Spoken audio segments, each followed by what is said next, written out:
Hello and welcome to Fast and Factual. My name is Utsaf Parekh and here are the top stories of the day.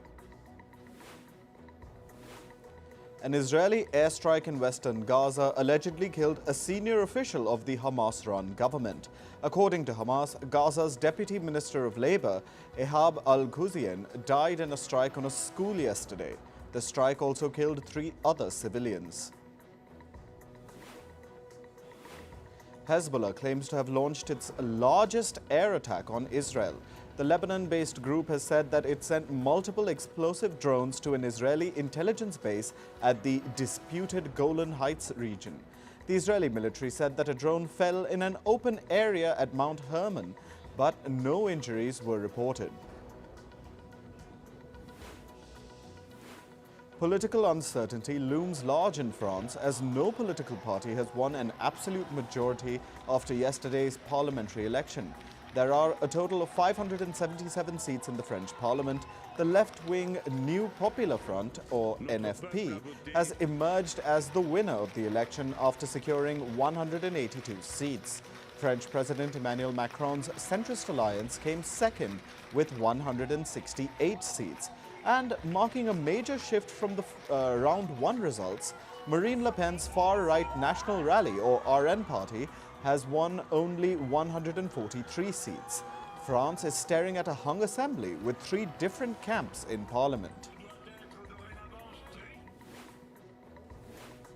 The left-wing NFP's lead in early counting triggered protests in France.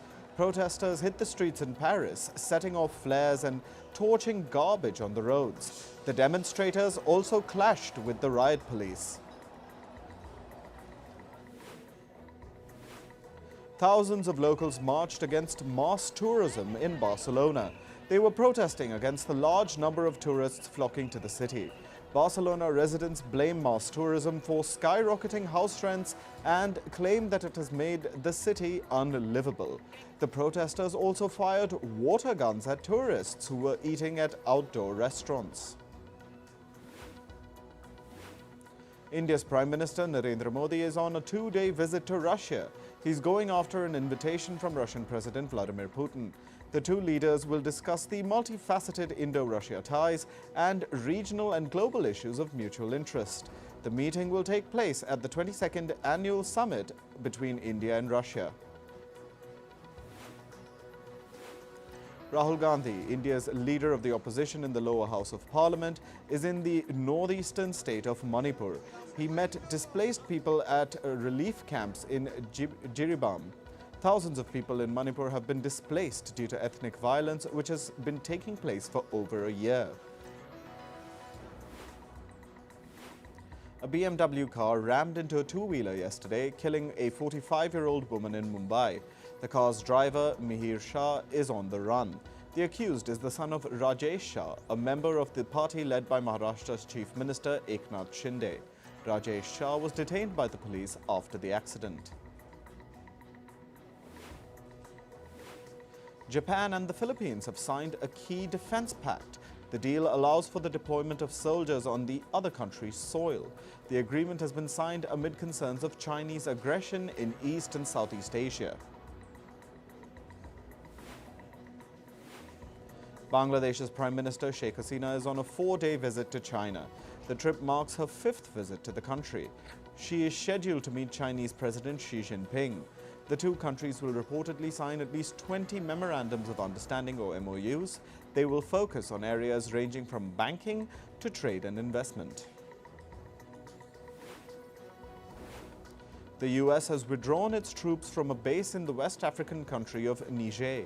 The soldiers have left Air Base 101, which is near Niger's capital, Niamey.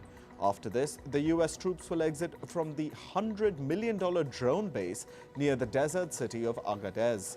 Niger's ruling military junta has been negotiating the US troop withdrawal since April. Activists in Kenya's capital, Nairobi, staged a concert in the memory of the people killed in the recent anti-government protests. At least 39 people were killed in mass protests against the Kenyan government's proposed tax hikes. Concert attendees chanted slogans calling for President William Ruto's resignation. On to climate news. At least 62 people have been killed and over 90 people have sustained injuries due to heavy rain in Nepal's Kathmandu Valley. The heavy downpour triggered flash floods and landslides. According to the government of Nepal, about 1.8 million people could be affected by the severe weather conditions. The flood situation in the Indian state of Assam remains grim. The death toll has risen to 66. More than 2.2 million people have been affected by the floods. Over 369,000 people are taking shelter in relief camps. In western India, heavy rain lashed parts of Mumbai. An orange alert for severe rains has been issued in the city. Local authorities have deployed teams to avert a flood-like situation. At least 11 people have died due to landslides in Indonesia's central island of Sulawesi. 19 people are reportedly missing after the heavy rainfall. A rescue operation team of at least 180 people has been deployed. Heavy rain caused a dike breach at China's second-largest freshwater lake on Friday. Nearly 6,000 people had to be relocated from around Dongting Lake in the Hunan province. The Chinese government is now working to seal the breach. After sweeping through parts of the Caribbean, Hurricane Beryl is now set to make landfall in the U.S. state of Texas. Several parts of the Texas coast are currently under hurricane and storm warnings. Voluntary evacuation orders have been issued for southeastern Houston. Las Vegas in the U.S. saw a record-breaking temperature of 48.3 degrees Celsius yesterday. Warnings have been issued for excessive heat. The heat wave is expected to continue till July 11th.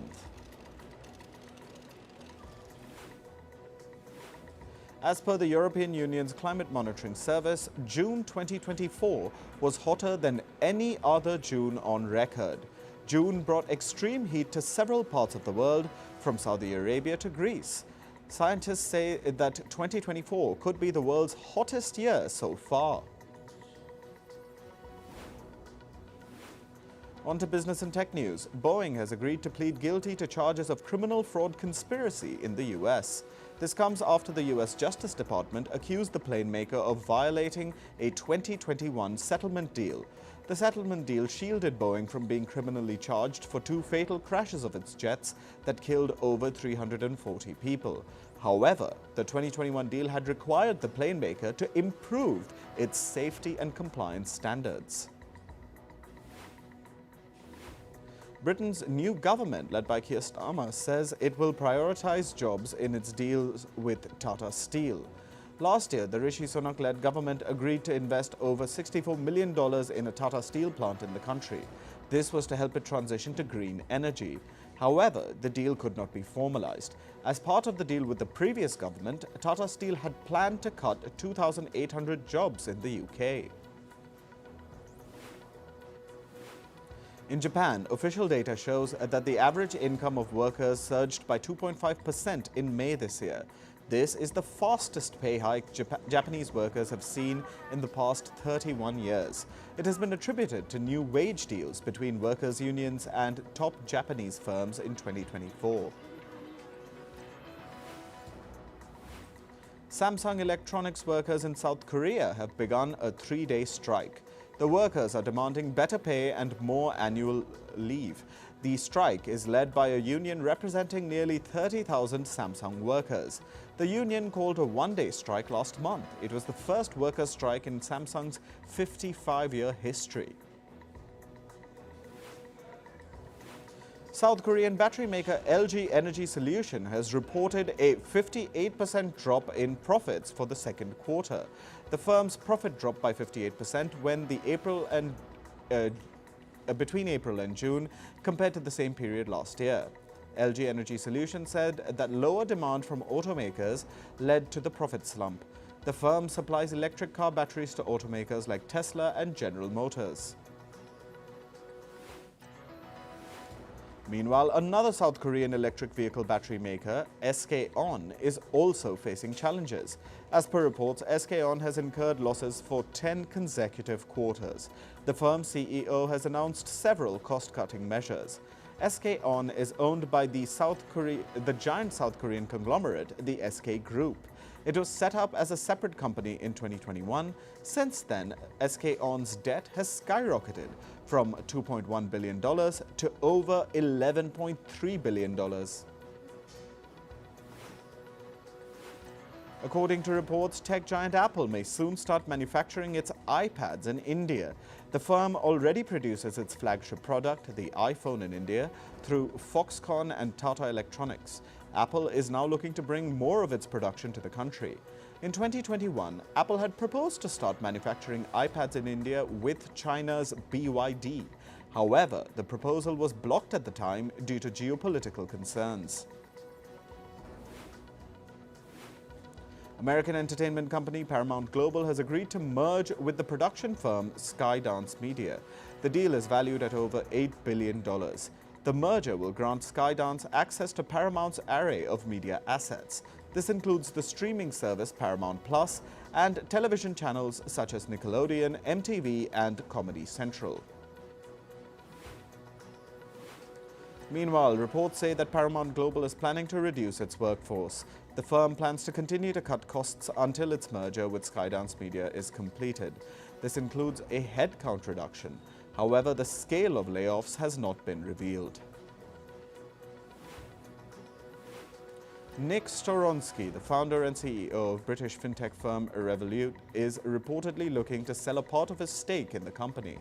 Storonsky plans to sell his shares during Revolut's initial public offering. Last month, it was reported that Revolut is preparing to go for an IPO. It is expected to raise over $500 million.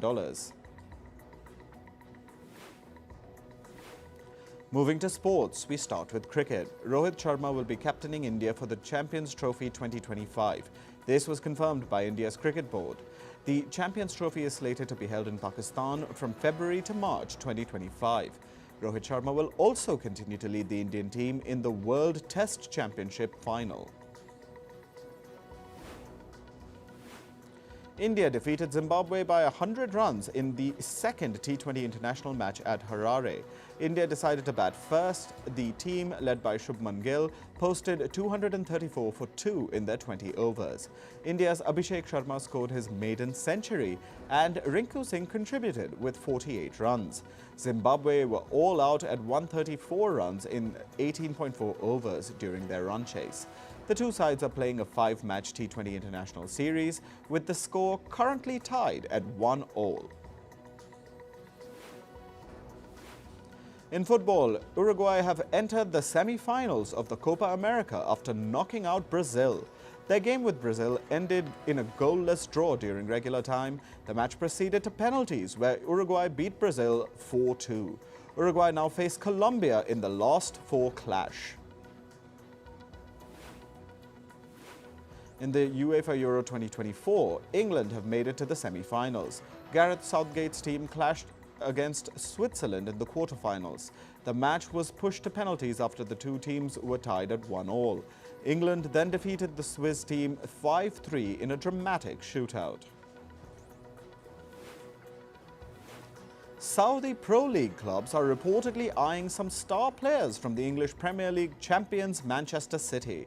Midfielder Kevin De Bruyne and goalkeeper Edison Moraes are reportedly on the radar. Al Nassr is allegedly aiming for Edison. Meanwhile, De Bruyne has garnered interest from Al Ittihad. In tennis, men's world number 1 Jannik Sinner has reached the quarterfinals at Wimbledon. The Italian defeated America's Ben Shelton 6-2, 6-4, 7-6 in the round of 16. Sinner next plays Russia's Daniil Medvedev in the quarters. Carlos Alcaraz of Spain has also advanced to the quarterfinals at Wimbledon. The men's world number 3 fought a 4-set match against Frenchman Hugo Humbert. Alcaraz eventually prevailed 6-3, 6-4, 1-6, 7-5 after fighting for nearly 3 hours. The Spaniard's next opponent is America's Tommy Paul. In Formula One, former world champion Lewis Hamilton has won the British Grand Prix. The Mercedes racer held off competition from Red Bull's Max Verstappen, who came second. This was Hamilton's ninth win at the track. The victory also helped him shatter Michael Schumacher's record of most wins at a single track. Lando Norris of McLaren was third. Ducati's double world champion Francesco Bagnaia has clinched the German Motor Grand Prix. He revved to the finish line after Ducati's Jorge Martin crashed from the lead. Martin slipped off the track with just 2 laps remaining. Brothers Marc and Alex Marquez claimed the remaining 2 podium spots. In athletics, India's Avinash Sable set a new national record in the 3,000-meter men's steeplechase event. He went past his own record and crossed the finish line in 8 minutes and 9.91 seconds. Sable achieved this feat at the Diamond League in Paris yesterday. On to some entertainment news. Bollywood actors and sports personalities gathered to attend the pre-wedding celebrations of Anant Ambani, the youngest son of Indian billionaire Mukesh Ambani. Canadian singer Justin Bieber performed at the event. Anant Ambani is marrying Radhika Merchant. Taylor Swift performed Mary's song for the first time in 16 years during her Eras tour. She surprised her fans with the song during her performance in Amsterdam. The pop star performed a mashup of the song with So High School and Everything Has Changed. The K-pop singer Jin has been roped in as a global brand ambassador by the Paris-based fine jewelry house Fred. The brand shared pictures of the BTS icon talking about their collaboration. Jin also uploaded pictures on his Instagram showcasing some of Fred's pieces. The BTS member is Fred's first global ambassador in 90 years. Deadpool and Wolverine stars Ryan Reynolds and Hugh Jackman cycled their way to the Berlin premiere of the movie. Director Sean Levy also joined the duo on his bicycle. The latest Marvel movie features Deadpool and Wolverine teaming up on the big screen. Cara Delevingne revealed that she got drunk for the first time at the age of 8 at her aunt's wedding. The actress admitted that she abused drugs and alcohol to help her cope with tough times. The admission comes after her decades-long struggle with substance abuse. Barbie star Margot Robbie is reportedly pregnant. A report suggests that the actress is expecting her first baby with her husband, Tom Ackerley. The duo got married in December 2016.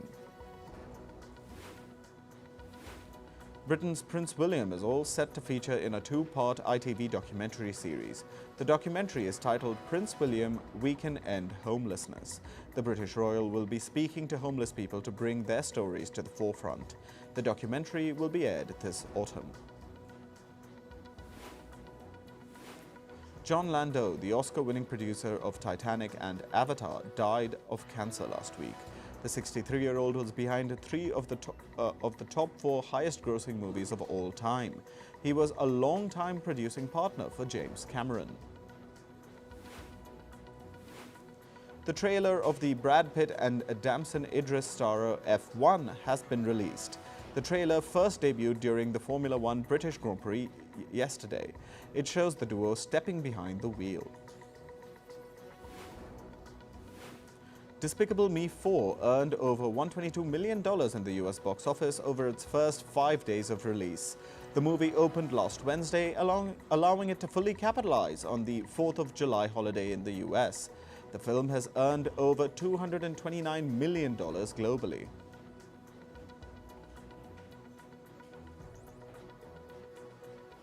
That's all for this episode of Fast and Factual. Thank you for watching and stay tuned to Firstpost.